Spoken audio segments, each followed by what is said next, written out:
بسم اللہ الرحمن الرحیم۔ السلام علیکم۔ میں آج آپ کے لیے انتہائی خوفناک اور سنسنی خیز کہانی لے کر حاضر ہوں۔ رات خاصی بیت چکی تھی۔ میں ایک شادی کی تقریب سے لوٹ رہا تھا۔ مجھے رات کی شادیوں سے بڑی چڑ تھی، اسی لیے میں شادی بیاہ کی تقریبات میں جانے سے گریز کرتا تھا۔ آج بھی میرا شادی پر جانے کا کوئی ارادہ نہیں تھا اور نہ ہی موڈ تھا، لیکن بابا جان کی طبیعت اچانک خراب ہو گئی اور مجھے جانا پڑ گیا۔ شادی ہمارے قریبی رشتہ داروں میں تھی۔ رات کے 12:30 بج رہے تھے۔ میں سائیکل کے پیڈل پر تیز تیز پاؤں مار رہا تھا۔ ہمارے گھر سے ذرا پہلے رستے میں قبرستان آتا تھا۔ قبرستان آتے ہی مجھے خوف سا آنے لگا۔ بچپن ہی سے نہ جانے کیوں مجھے قبرستان کے قریب سے گزرنے پر خوف طاری ہو جاتا تھا۔ مجھے ایسا محسوس ہوتا تھا کہ اندھیرے میں کوئی اسیف مجھے گھور رہا ہو۔ میں تیزی سے دوڑ لگا کر قبرستان سے دور ہوتا چلا جاتا تھا۔ بچپن کا خوف آج بھی مجھ پر غالب رہتا ہے۔ میں 18 سال کا ہو چکا ہوں۔ مجبوری یہ تھی کہ اس گھر جانے کے لیے راستہ یہی تھا، اس کا متبادل کوئی اور راستہ نہیں تھا۔ میرے دوست بھی میری اس بزدلی سے واقف تھے اور اس معاملے میں میرا مذاق اڑاتے رہتے تھے۔ میں خاموشی سے ان کا مذاق برداشت کر جاتا، لیکن اپنے خوف پر کبھی قابو نہیں پا سکا تھا۔ گورکنوں کے چھوٹے چھوٹے بچے اکثر رات کے وقت قبرستان میں ایسے گھومتے پھرتے رہتے تھے جیسے وہ قبرستان میں نہیں کسی پلے گراؤنڈ میں کھیل رہے ہوں اور پارک میں گھوم رہے ہوں۔ قبرستان کے آتے ہی میرے ذہن پر خوف طاری ہو گیا۔ سائیکل چلاتے ہوئے میں نے ایک نظر قبرستان پر ڈالی۔ قبرستان میں کسی بزرگ کا مزار بنا ہوا تھا جہاں ایک بلب روشن تھا۔ بلب کی روشنی میں قریب کی چیزیں صاف دکھائی دے رہی تھیں۔ مزار سے چند قدم دور نصیر کھڑا دکھائی دیا۔ نصیر کو دیکھ کر مجھے ایک جھٹکا سا لگا کہ وہ اس وقت قبرستان میں کیا کر رہا ہے، حالانکہ اس کا گھر قبرستان سے بہت دور تھا۔ ایک لمحے کو میرا خوف جاتا رہا اور میں ایک درخت کے پاس سائیکل کھڑی کر کے اس کی جانب لپکا۔ نصیر، میں نے زور سے آواز لگائی۔ سناٹے میں میری آواز بہت تیز گونجی تھی۔ میرا خیال تھا کہ وہ میری آواز سن کر میری طرف لپکے گا، لیکن اس نے مخالف سمت میں دوڑ لگا دی۔ میں بھی تیزی سے اس کی طرف لپکا۔ مجھے قبرستانوں میں جانا پڑا، مجھے قبروں کو پھلانگنا پڑا۔ وہ بھی اور تیز ہو گیا، پھر اچانک وہ غائب ہو گیا۔ میں نے اس کو بہت تلاش کیا، لیکن اس کا کچھ پتہ نہیں چلا کہ وہ کدھر گیا۔ اسے یوں غائب ہوتا دیکھ کر مجھ پر خوف طاری ہو گیا۔ سمجھ میں نہیں آ رہا تھا کہ نصیر کو زمین نگل گئی یا آسمان کھا گیا۔ وہ قبرستان سے کیسے غائب ہو گیا؟ میرے بدن سے پسینے چھوٹ پڑے۔ میرے علاوہ اس وقت قبرستان میں کوئی نہیں تھا، اس لیے زیادہ خوف طاری تھا۔ مجھے ایسا محسوس ہو رہا تھا کہ کوئی نظر نہ آنے والی مخلوق میرے بے بسی پر دانت نکال کے کہکے لگا رہی ہو۔ اچانک جیسے میرے بدن میں طاقت سی بھر گئی ہو، میں تیزی سے قبروں کو پھلانگتا ہوا دوڑ پڑا اور سائیکل کے پاس پہنچ کر میرا بھاگنا بند ہوا۔ سائیکل پر بیٹھتے ہی میں نے پیڈل پر بدحواسی کے عالم میں پاؤں مارنا شروع کر دیے اور چند لمحوں میں قبرستان سے دور نکل گیا اور گھر آ کر ہی دم لیا۔ رات میں کئی بار میری آنکھ کھلی اور میں بڑبڑا کر اٹھ بیٹھا، لیکن آنکھ کھلنے پر احساس ہوتا کہ چند لمحوں پہلے میں نے ڈرا اور دیکھنے والا جو منظر تھا وہ خواب تھا۔ اس بات سے دل کو سکون ملتا اور میں دوبارہ سو جاتا۔ خواب میں جو منظر مجھے آ رہا تھا وہ کچھ یوں تھا کہ میں قبرستان میں جا رہا ہوں اور اچانک میرے سامنے نصیر آ جاتا ہے۔ میں ابھی اس سے بات کرنے ہی والا تھا کہ کوئی سیاہ لباس میں ملبوس مخلوق اچانک نظر آتی ہے اور نصیر کو اٹھا کر لے جاتی ہے۔ میں چیخا، لیکن میری آواز حلق میں پھنس کر رہ جاتی ہے اور بے اختیار میری آنکھ کھل جاتی ہے۔ صبح کالج میں میری ملاقات نصیر سے ہونے پر میں نے قبرستان میں اس کی موجودگی اور غائب ہونے سے متعلق بات پوچھی تو وہ ہنس کر میری طرف دیکھنے لگا۔ میں قبرستان جا کر کیا کروں گا؟ تمہیں ضرور کوئی وہم ہوا ہوگا۔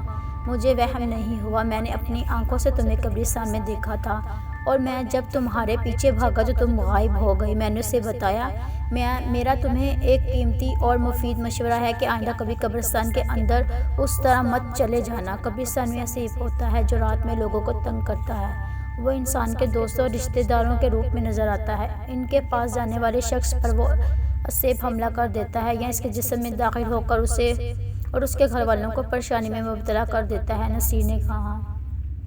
ہاں، نصیر سچ کہہ رہا ہے۔ فرحان بیچ میں بول پڑا۔ ہمارے پڑوسی مرزا ندیم کی لڑکی پر اسیب آ گیا تھا۔ اسیب کے باعث اس نے گھر میں توڑ پھوڑ مچا دی، کبھی کسی کو اٹھا کر دیوار پر دے مارتی تھی۔ سب گھر والے اس سے بہت پریشان تھے۔ اتنی کمزور اور نازک لڑکی، اتنی طاقت کہاں سے آ گئی جو وہ اتنی طاقتور ہو گئی کہ اپنے سے بھاری بھاری سامان اور انسانوں کو اس طرح پھینک رہی ہے جیسے کوئی کھلونا پھینک رہی ہو۔ ممکن ہے، میں نے کہا، میں ان سے اس وقت کہہ بھی نہیں سکتا تھا۔ نصیر کو میں نے خاص فاصلے سے دیکھا تھا، یہ بھی ہو سکتا تھا کہ میرا وہم ہو، وہاں کوئی بھی نہ ہو۔ نصیر کا رات کے 12:30 بجے قبرستان میں کیا کام ہو سکتا ہے؟ اس واقعہ کو گزرے ہوئے 2 ماہ ہو چکے تھے اور میں بھی اس وقت کو بھلا چکا تھا۔ اس واقعہ اور وقت کو بھی بھول چکا تھا۔ اس دن سے میں محسوس کر رہا تھا کہ نصیر کی صحت پہلے جیسی نہیں رہی تھی۔ وہ سوکھتا جا رہا تھا، اس کی آنکھوں کے گرد حلقے پڑتے جا رہے تھے، اس کے جسم کے گوشت کم اور ہڈیوں کا ابھار زیادہ دکھائی دینے لگا تھا۔ مجھے اس کی صحت گرنے پر سخت تشویش تھی۔ میں نے کئی بار اس کو مشورہ دیا کہ وہ کسی اچھے ڈاکٹر کو دکھائے۔ وہ میری بات کو ہنسی میں ٹال دیتا۔ ہاں ہاں، دکھا دوں گا ڈاکٹر کو۔ ایک رات میں سائیکل پر قبرستان کے قریب سے گزر رہا تھا۔ میرا رات میں گھر سے دیر نہیں باہر رہتا۔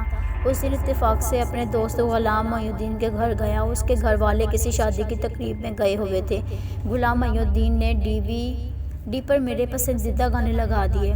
میں اور غلام محی الدین گانے سننے لگے، اتنے مگن ہوئے کہ وقت کا پتہ ہی نہیں چلا، اور میں اس وقت بری طرح چونکا جب میری نظر گھڑی پر پڑی۔ رات کے 12 بج چکے تھے۔ میں بدحواسی کے عالم میں تیزی سے صوفے سے اٹھا اور غلام محی الدین سے اجازت لی اور گھر کو چل دیا۔ قبرستان سے آتے ہی میری سائیکل اچانک ایک جھٹکے سے فضا میں اچھلی اور میں دھڑم سے سڑک پر گر گیا۔ سائیکل کے نیچے ایک بڑا سا پتھر آ گیا تھا جو میں نے دیکھا ہی نہیں تھا، اور سائیکل سمیت سڑک پر گر پڑا۔ میں جیسے ہی سڑک سے اٹھا، اچانک مجھے ایسا لگا کوئی شخص قبرستان سے باہر آیا ہے۔ میں اس کو دیکھ کر بری طرح چونکا۔ وہ شخص کوئی اور نہیں، نصیر ہی تھا۔ میری آنکھیں حیرت سے پھٹی کی پھٹی رہ گئیں۔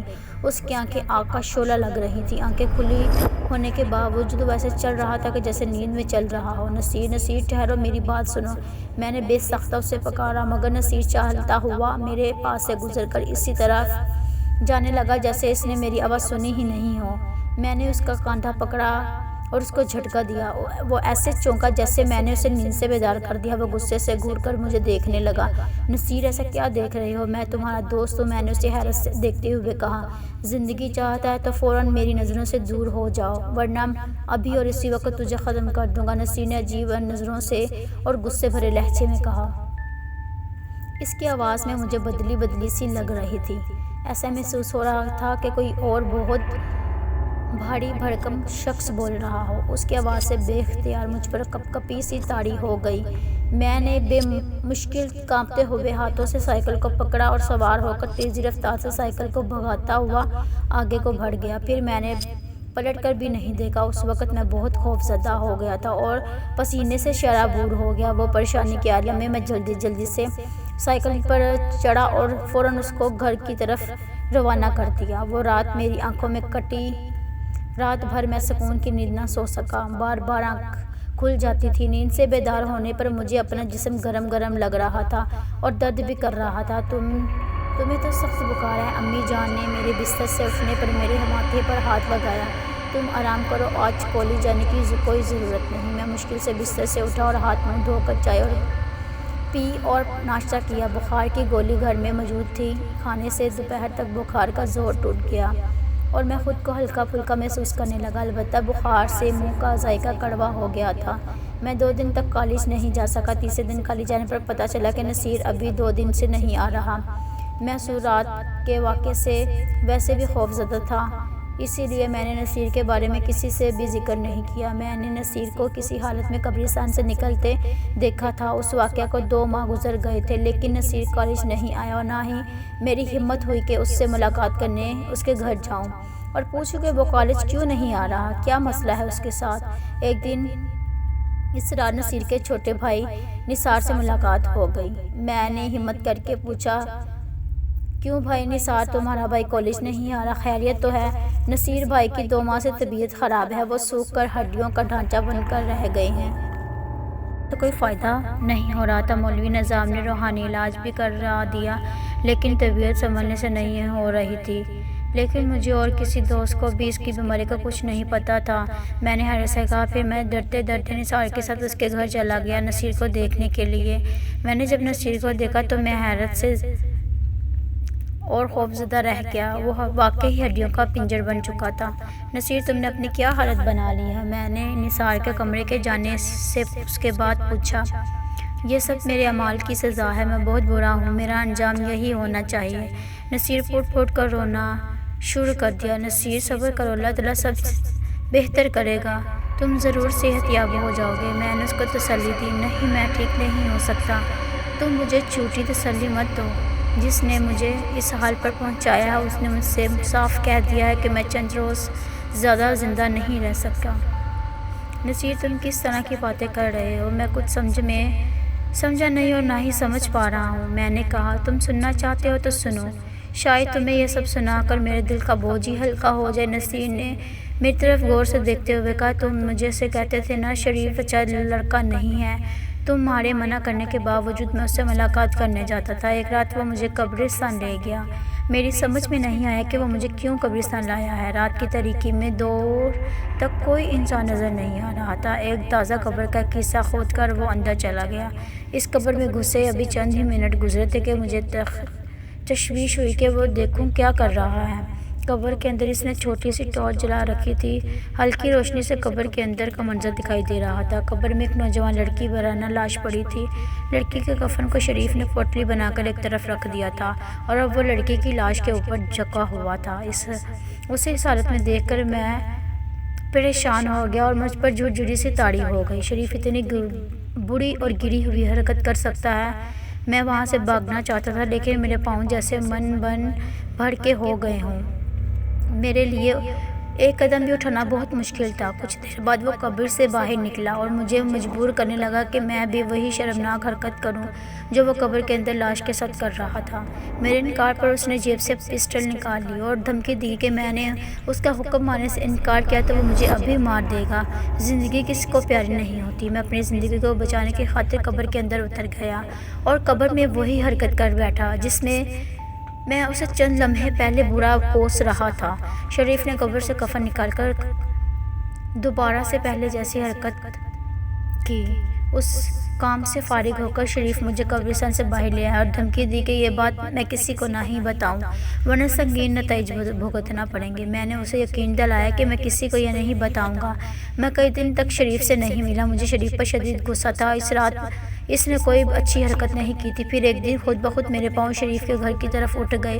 شریف مجھے دیکھ کر بہت خوش ہوا اور رات ہو جانے پر قبرستان لے گیا۔ میں نے اس کے پیچھے چل پڑا جیسے اس کا غلام ہوا اور میرا وہ آقا ہو، اور اس رات شریف نے وہی رات والی حرکت کی جو اس نے اس رات کی تھی۔ میں اس کے اشارے کا منتظر تھا۔ اشارہ پاتے ہی میں بھی قبر کے اندر اتر گیا اور وہ اپنی شیطانی عمل میں مصروف ہو گیا۔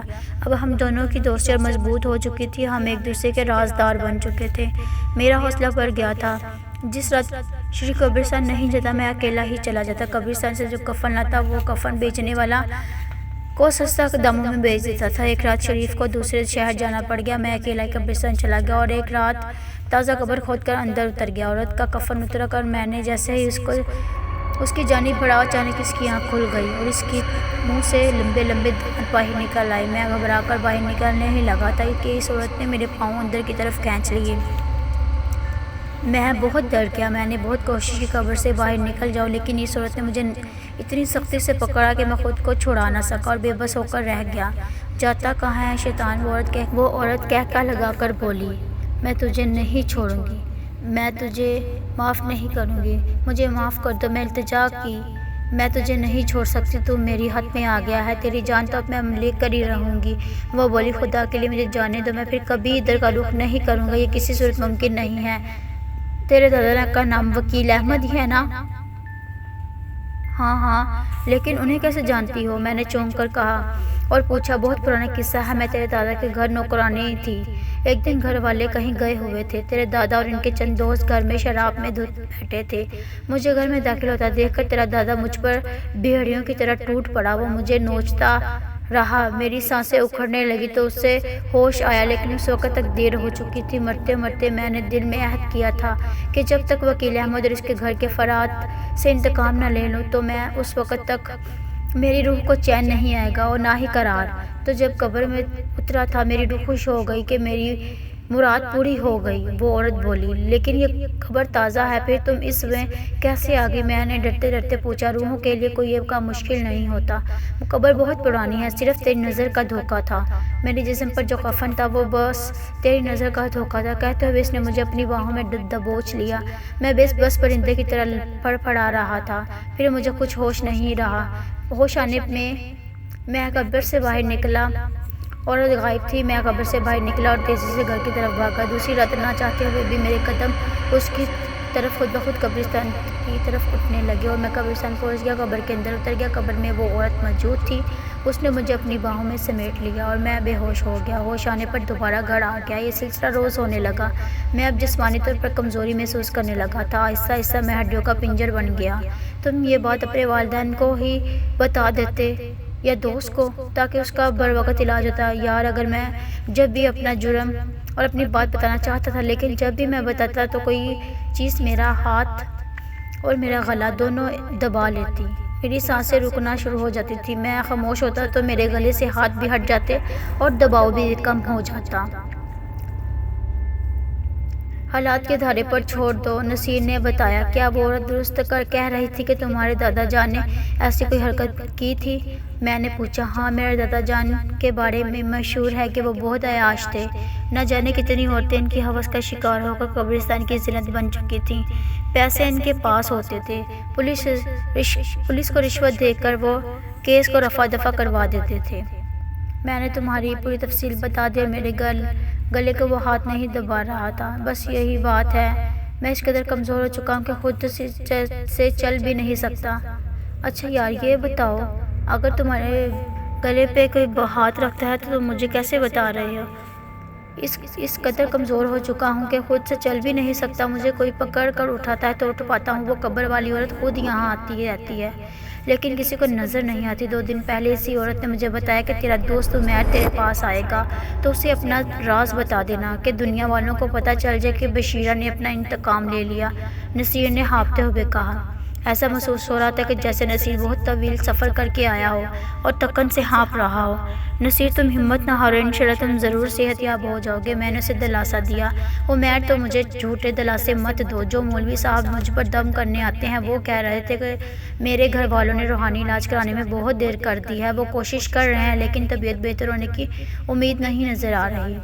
وہ عورت بھی کہہ رہی تھی کہ میں 1 ہفتے سے زیادہ نہ جی سکوں گا۔ یہ کہتے ہوئے نصیر کی آنکھوں سے آنسو بہنا شروع ہو گئے اور وہ زاروں زار رونے لگا۔ میں نے رومال سے اس کے آنسو پونچھے اور اسے حوصلہ دیا اور دلاسا دے کر چلا آیا۔ میں اس کے علاوہ اور کر بھی کیا سکتا تھا؟ نصیر سے ملاقات کے ابھی 1 ہفتہ ہی ہوا تھا کہ نصیر کے انتقال کی خبر مجھے مل گئی۔ بشیرہ نے اپنا انتقام لے لیا اور نصیرہ کو بھی اپنے گھنونے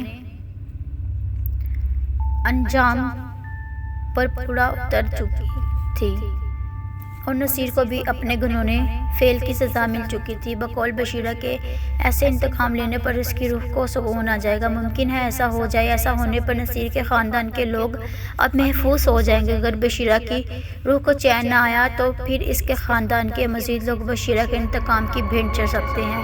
ویڈیو اچھی لگی ہو تو پلیز لائک، شیئر اور سبسکرائب ضرور کیجیے گا۔